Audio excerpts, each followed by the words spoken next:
1, 2, terror's coming for you. 3, 4, can't be stopped by a door. 5, 6, it just picked up a stick. 7, 8, eyes are red with hate. 9, 10, never sleep again. Lanark Talon Playground Nursery Rhyme. The door opened with a whoosh. Shrokur moved into the briefing room, his boots thudding on the floor plates of the massive troop transport that his battalion was aboard.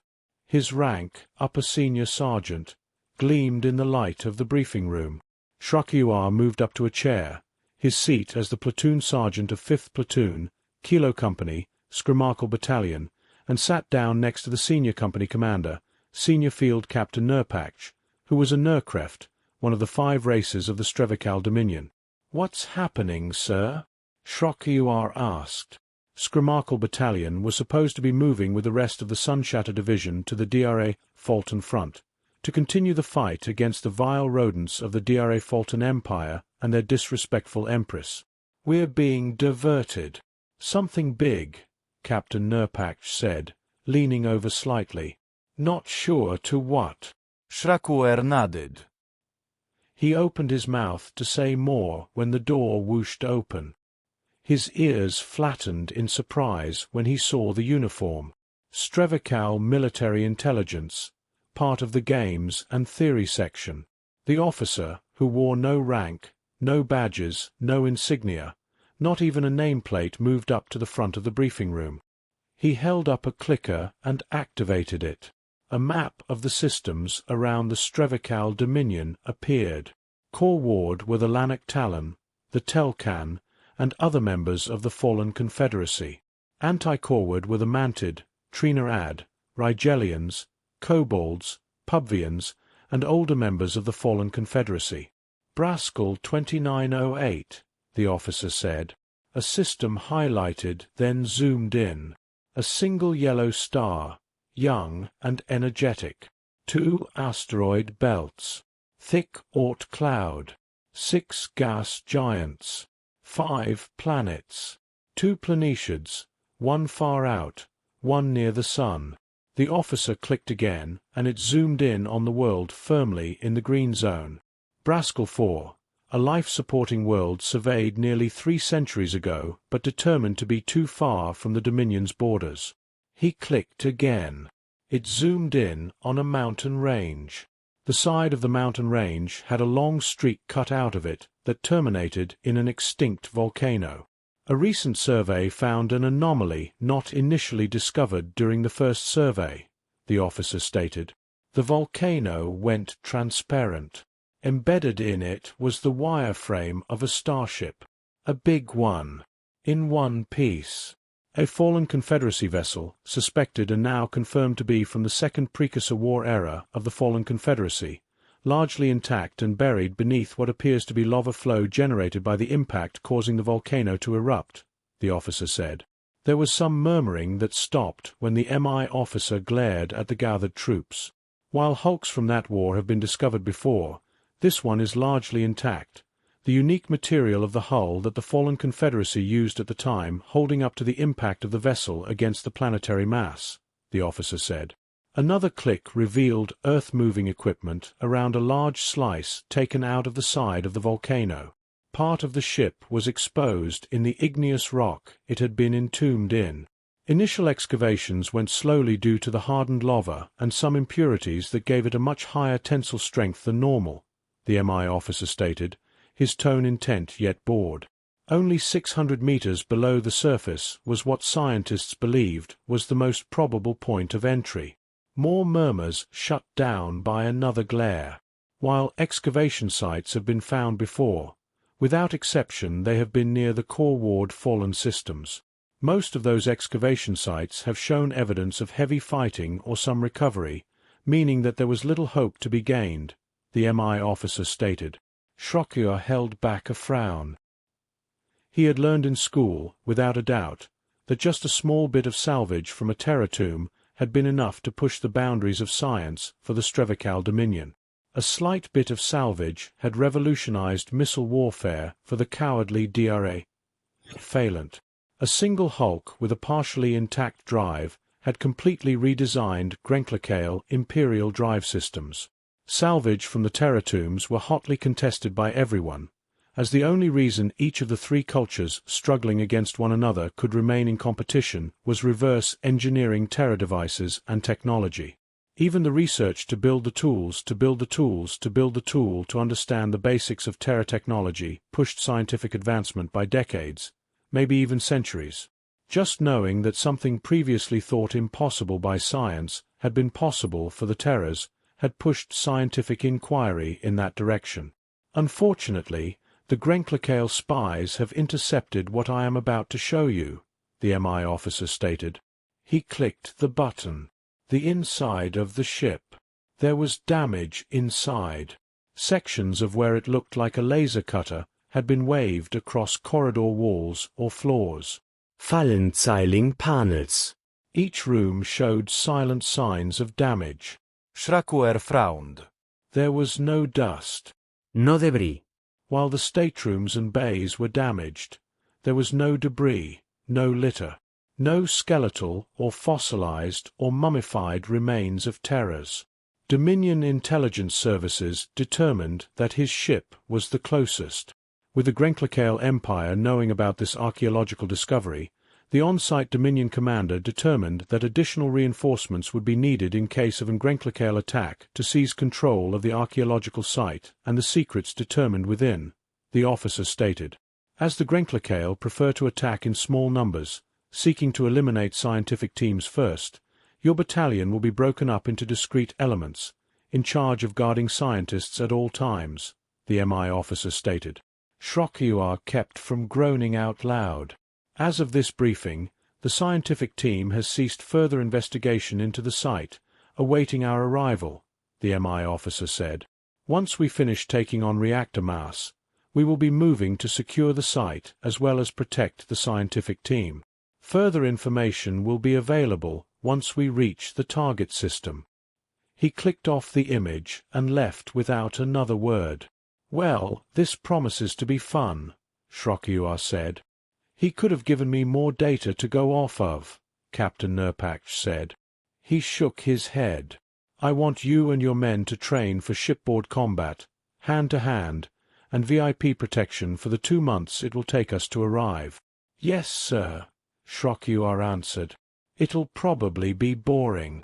Even if the Empire hits us, the battalion should be able to hold them off long enough to get reinforcements, Captain Nurpach said. Ch.9 just noded. What's wrong, Sergeant? The captain asked. Ch.9 shook his head. I don't know. Just something about that ship bothered me. It's the Terra lines. They're all off. Rounded corners where there should be angles, angles where there should be corners, and far too many precision angles, the captain said. Their architecture is always unsettling. Way too much space, even in corridors. The captain stretched. At least it's a Confederacy vessel, which means that it was large enough to handle the Trinidad. That means nice wide hallways and rooms, plenty of open space. Yes, sir. Ch.9 said softly. He looked back at the empty spot the hologram had been. His stomach clenched. He didn't know why. The scientist was wearing a clean suit with a wide visor. He kept blinking his 4 eyes, which were watery and weak-appearing, as if he was holding back tears. He was accompanied by 4 others, all of them wearing clean suits. Ch.9 had been informed, rather strenuously, that he was to only refer to them as Sir or Doctor. That was it. He was not to speak to them unless asked a question, and even then, his responses had been listed during the briefing. Holding his laser rifle, wearing environmental body armor, he felt somewhat foolish following the scientists. His only job, as far as they knew, was to simply escort them about their days, a silent watchful guardian representing the games and theory section of military intelligence. His real job was to shoot all of them if the Grenkleikale Empire attacked. The loss to the Dominion was negligible compared to the damage the scientists could do to the Dominion's slight technological edge. They were currently moving deeper into the wreck. In the last 2 months, the scientists had brought in engineers and workers. Shrokyuar wasn't sure too much about what was going on, but he kept his mouth shut and listened. The ship was without power. The scientists believed the ship had been without power when it had crashed into the planet. The ship's hull and superstructure, made of something the scientists called Omnialloy 7, had been able to withstand the impact without buckling, tearing, or twisting. According to one scientist that Shrokyuar had listened to, Omnialloy 7 could handle the heat of a star and an impact from a comet at point 2C without stress. The exciting thing, to the scientists and the technicians from games and theory, was that the security charges had largely gone undetonated. Computer banks were still intact. Vital equipment was still intact. Even the drives of the ship and the drives of the missiles were intact. Yes, age had caused some decay, some damage, but by and large, it was the most intact ship that had been found in known history. The only problem was, there was no power. The vast mass tanks were empty, but the access points were made of Omnialloy 7, and nobody had figured out how to open them yet. The scientists, of course, assured everyone who would listen that they would figure out how to restore power to the massive vessel. At first, the closed hatches had confounded the scientists. Shrokyuar had accompanied scientists to the one hallway they had been able to access, and listened to them lament to one another that without power the door could not be opened. Shrokyuar stared at the door for a long moment, then the door frame. He had taken out his knife, while the scientists argued about possible ways to get through a door made of Omnialloy 7 in a frame made of Omnialloy 7 in a corridor wall made of Omnialloy 7, and moved forward. He had inserted his knife into a lip on a square panel and twisted. The scientists, who had been about to ask him what he had thought he was doing, all exclaimed in shock when the panel popped open, hanging on a cleverly hidden hinge. Inside was a wheel and a pumping lever. They would have redundancies in case of ship damage, Shrokyuar said, sheathing his knife and stepping back. For his trouble, the scientists had complained to the military intelligence commander, and Shrokyuar had received a stern lecture and an official letter of reprimand. Now he was following the scientists deep into the ship. He glanced at one wall.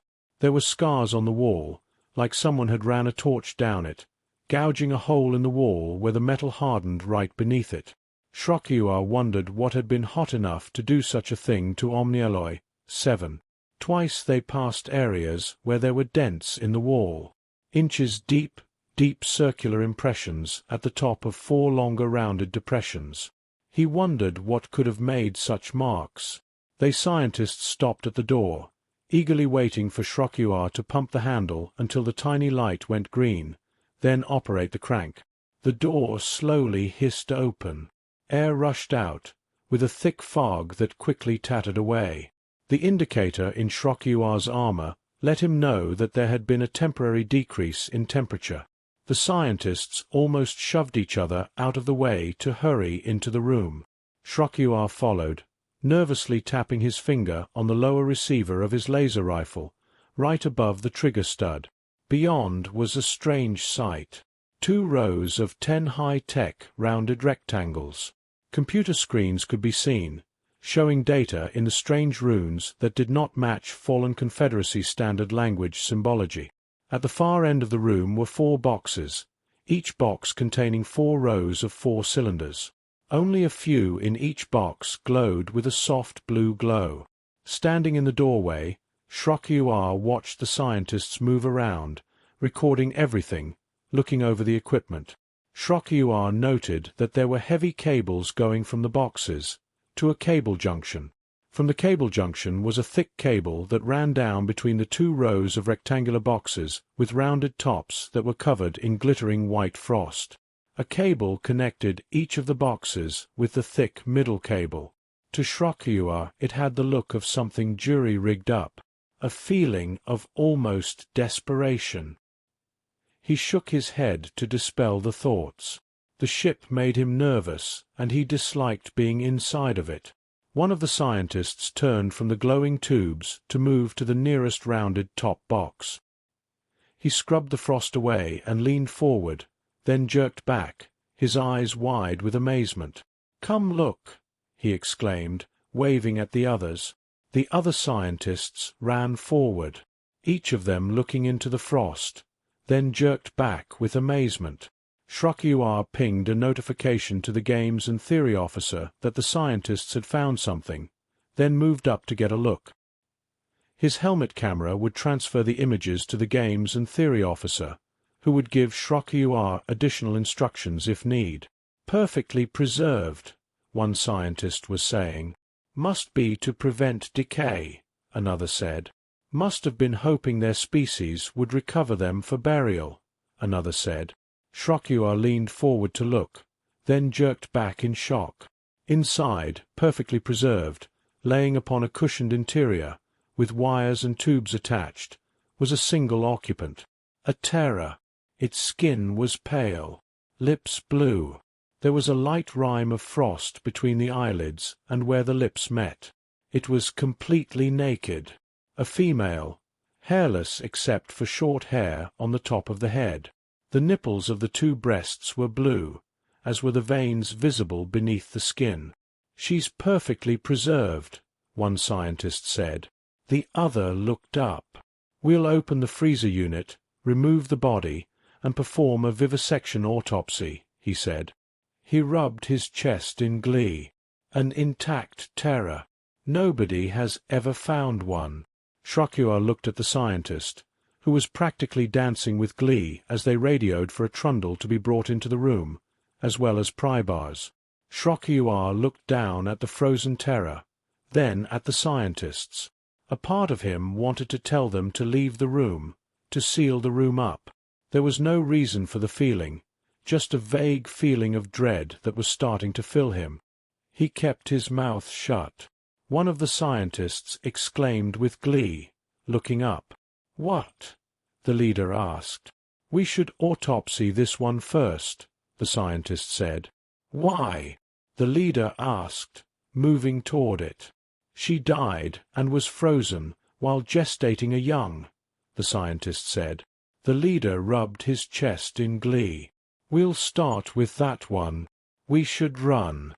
I don't know why, but we should run, Ch.9 thought to himself.